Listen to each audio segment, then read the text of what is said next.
Wait, I had been for a while. My mind wouldn't settle enough for me to try. What time is it? Shouldn't I turn on the lights to see the clock? No, I don't want to get up. I can't get up. Not like this. I was crying off and on for hours. My head hurt.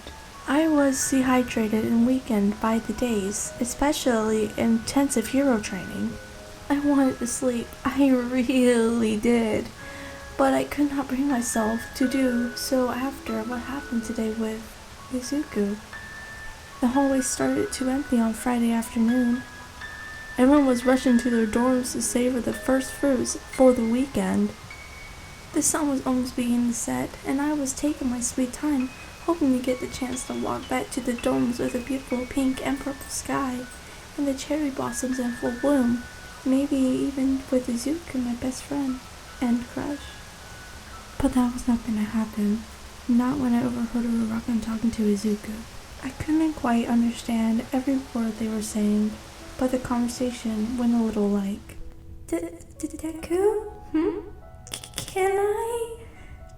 Can I ask you something important? Uraraka spoke nervous words. Yeah, what's up? Deku, The boy tilted his head to the side to show her that she has his full attention. Silence. Like you, a lot. Would you consider going on a date with me? She looked at her feet and fumbled with the hem of her UA skirt, cheeks a dark shade of red. He seemed to say something in reply, but it was too hush. I couldn't hear, but I didn't want to hear. I was devastated. My heart was broken. Out of all the people, it had to be Uraraka. He was going to say yes. I didn't need to stay around to know. Why? Because Uraraka was so cute, always cheerful, and why wouldn't he say yes? Not to mention he had a crush on her about 3 months ago. He told me himself. So, I ran. If I already knew the answer would be yes, I didn't want to break my heart more by hearing him say it out loud. I couldn't bear the burden of this whole situation, let alone having to witness what would have happened next. So I ran until my legs gave out. I stopped for a breather, huffing and puffing. I turned my head to the sky as I felt a drop of water hit my nose. No, I whimpered to myself. More and more drops began to fall, hitting the pavement. I was looking forward to watch the sunset, and now it's cloudy and rainy. It has been absolute trash. Tears accumulated in my eyes as it began to lightly drop towards the 1A dormitory. I went up the elevator and dragged my feet to my dorm. I locked the door, pressed my back against it, and sat down on the floor. Tears endlessly spilling from my eyes. I should have known.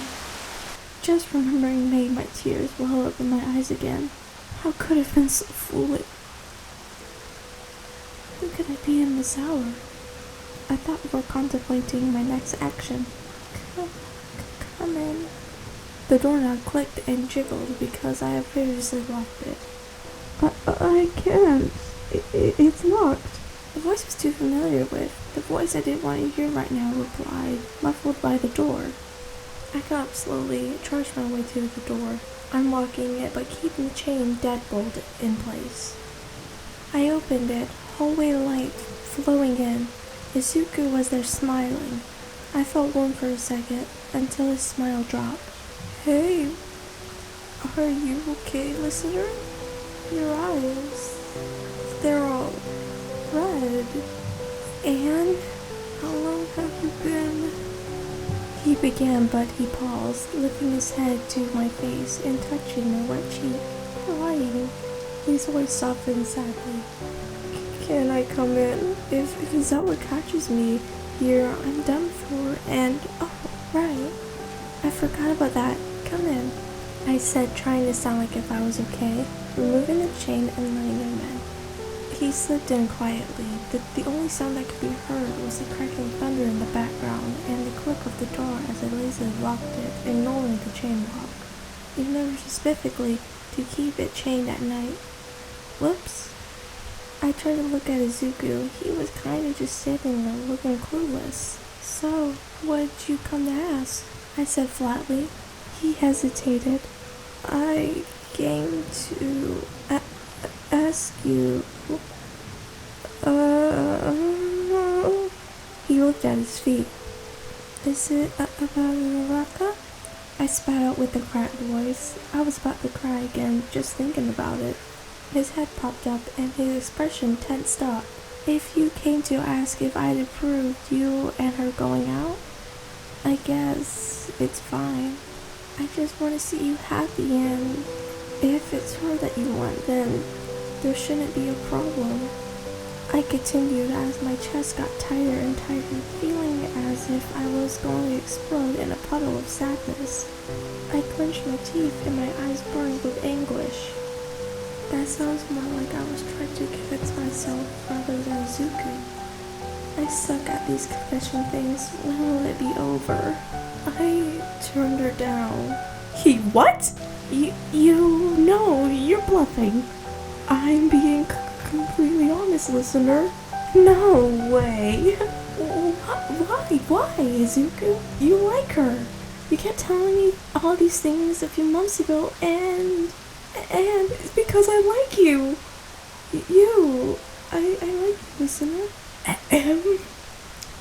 How? I could have sworn you like her just a few months ago. You told me yourself. I teared up in disbelief. Please, just let me explain. I sighed, sitting down on my bed, patting the spot next to me. He sat beside me, and he held my hands in his and spoke. I'm going to tell you everything because you deserve to know. Like you, a lot. Would you consider going on a date with me? I was caught off guard. I had to take a minute to process what she just asked me. Then I had to take another to figure out the best way to politely decline. I'm sorry, Uraraka, but my heart belongs to someone else. I think it would be best if we just stayed friends. I whispered just enough that only she could hear me. I wanted to save her from her embarrassment of the whole situation just in case someone was around.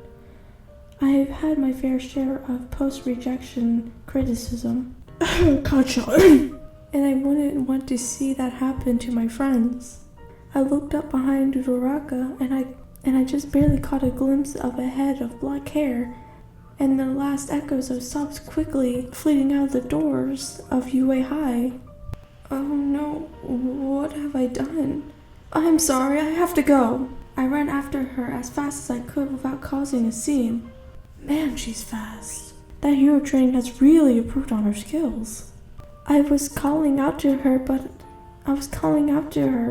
but she couldn't hear me over the sounds of her own thoughts as she slipped away from me. I stood there, still processing the situation. It hit me like a pile of bricks that I just had done something I had promised myself to never do. I made her cry. Some hero I am. What kind of a hero can't keep his promises? What do I do now? I attempted to say, but it only came out as an inaudible croak. Tears welled in my eyes, falling as hitting the pavement of the sidewalk. Young Midoriya, why are you looking so down? I turned my head. Oh my, what are you? Did you follow me? No, I was just passing through and noticed that you look blue. Would you like to have a little heart-to-heart? I nodded as tears continued to endlessly pour from my eyes. Come, young Midoriya, and let us stroll through the... It started with one, then another, then a few more, and before he could even finish his sentence, it had started to rain. Doesn't it seem like our luckiest day? Well, why don't we have our chat under there? All Might extended his arm, pointing to the small pavilion in the distance. It was closer than the school was from where we were standing, so we decided it was okay. We walked over to the pavilion and took shelter underneath. So, young Midoriya, What seems to be the problem? How do I put this? You know Listener, also from Class 1A? She transferred here about 4.5 months ago. The HC one? With the deadly magic quirk or whatever it's called? A future quirk. But you get the idea. What about it?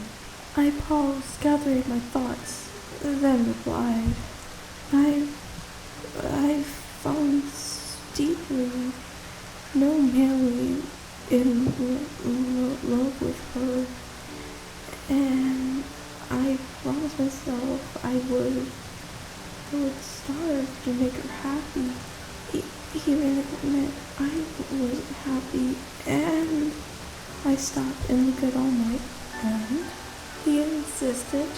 My eyes teared up again. I sniffled, then continued.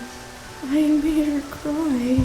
All Might nodded, signaling me to continue. What happened was, I had a small insignificant crush on Uraraka before I first met Listener. That crush faded after about a couple of months or so of knowing Listener and having her as a best friend. Right now, there is no one else in the world important to me as Listener, but Uraraka professed to me today. I decided to turn her down politely and quietly to prevent a scene. Turns out Listener so was. Before I had a chance to explain that I had turned Uraraka down, she ran away crying. I took a second to reflect on my actions. I should have told her that I no longer had a crush on Uraraka as soon as it disappeared. I got so caught up in my newer and more overwhelming feelings. I completely forgot about that hadn't updated her on Uraraka.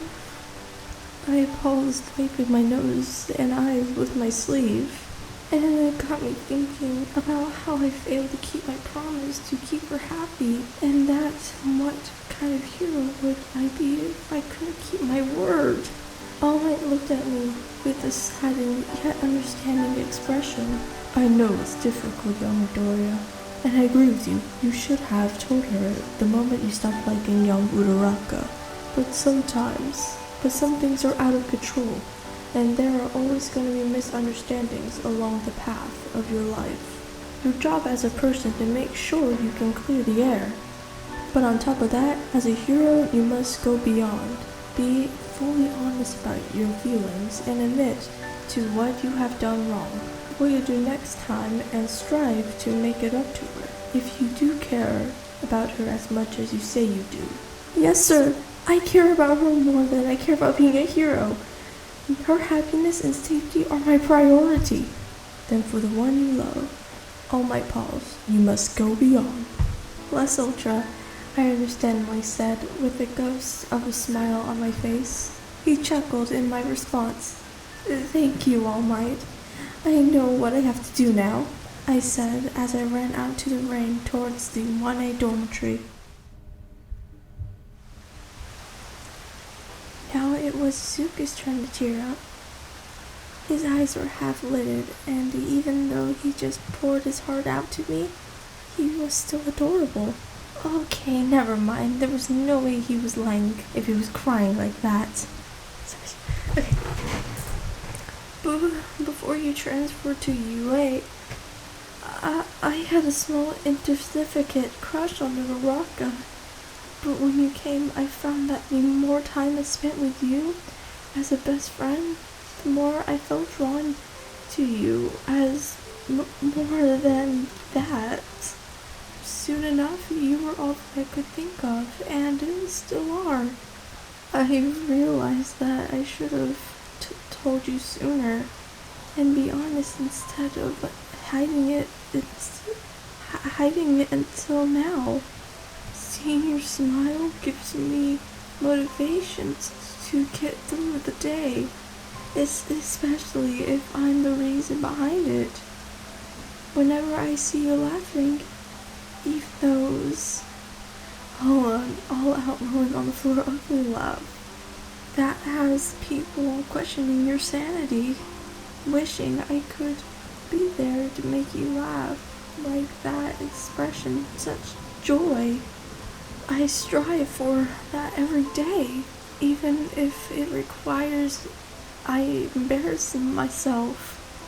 So when I do make you laugh, I celebrate inside for being able to make a little part of your day better. All I want is to see you happy, and if I ever fail to do that, I couldn't live with myself. So when I saw you run away, I couldn't bear it any longer. I decided that I had to tell you the truth, whether you accepted me or not. Because all this time, I haven't been honest with myself. Because all this time, I haven't been honest about my feelings towards you. And I think I need to change that. I was completely dumbfounded, at a loss for words. I'm pretty sure that expression on my face lets him know that as well. I'm so sorry for not being open with you. I should have told you how I was feeling long before this. And I promise to never hide my emotions from you again. I love you. He was cut off by something soft and warm pressing against his quivering lips. It took a few seconds to perceive exactly what I did before I could feel his heat rising off his face. He quickly relaxed to my kiss, gently placing a couple of straight hairs behind my ear and wrapping his arms around my waist. As he deepened the kiss, I intertangled my fingers, thick, luscious green hair, and rested my arms on his back of his neck. Neither of us could contain our happiness, and we both smiled into the kiss. Our lips unlocked, yet we kept our face only a few inches away. I love you too, Izuku. The emerald-eyed boy beamed as tears of joy ran down both of our faces. The lightning flashed outside, illuminating the room just enough for me to see his adorable, smiling, very red face. Oh, I also got you something. He pulled a small plastic bag from the inside of his jacket.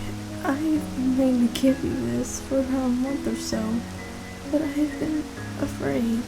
But I'm not going to be afraid anymore, because this whole issue wouldn't happen if I wasn't so afraid to tell you when I stopped liking Uraraka. I deeply regret my actions. I hope you can find in your heart to forgive me. If you can't, then I just want you to know that I will always care about you, even if you end up hating me sometimes down the path of life. So I'm going to give this to you, so please, close your eyes. I complied. Now give me your hand, stand up, and follow me. I did as he said. We walked across the room and stopped somewhere. I heard the plastic bag crinkle in front of me. Then I felt something cold being draped over my neck. I heard him switch on a nearby lamp. Okay, you can open your eyes now. I opened my eyes and I was standing in front of my full-length mirror. There was a dainty silver necklace with a single slender vertical bar that had "I love you plus ultra" engraved in a tiny writing. Tears once again streamed down my face. I couldn't believe it. Izuku, this is the most beautiful thing anyone has ever done for me. Thank you. I hugged him tightly, resting my head against his chest, hearing his increased heartbeats, feeling the flustered, tense heat increase as well. He yawned as he nuzzled his face into the top of my head. I better head back downstairs. No, please. No. No. I want you to stay. Only if it's alright with you, though. I wouldn't force you to stay if you didn't feel comfortable doing so. But it would really make me happy if you cut me off with a soft peck on the lips. If it'll make you happy, consider it done. He said, turning the lamp off and leading me by my head back to the bed. He and I climbed under all the soft blankets as I rested my head on top of his chest. He gingerly played with my hair and occasionally kissed the top of my head. Now the storm outside was getting worse. The lightning was getting brighter, thunder crashing louder, and the rain beating down on the roof violently. Suddenly the lightning flashed, and we both stared out the window. It was beautiful, yet destructive. 1, 2, 3, 4, 5. Izuku, why are you counting? My mom told me about this old trick to know how far the storm is. This way you can figure out if the storm is moving towards or away from you. Well, I don't know if it's true or not, but it's fun to pass time during the stormy days. Lightning flash again. Now it's my turn to count. 1, 2. Why do you reach to 5 that time? Does that mean it's less than? I yawned softly. Like kilometer away? Yep, he got my yawn. You catch on quick, love. I blushed profusely at that last part. So it's getting closer then. Wow, this is kind of fun actually. I should do it more often. I felt his breathing even out, and he pulled me closer to him one last time. I'm going to sleep. Good night, Izuku. I love you. I love you too. He slurred tiredly as he fell asleep. He's so cute. Maybe I should go to sleep too. Hey y'all, I just really wanted to say a quick thank you for 100 subscribers. And for a lot of positive support on the Bakugo and Shinzo one. I am very grateful to have you guys. It has only been a few weeks since I started this channel. I just want to thank you again. See you all in the next video. Goodbye.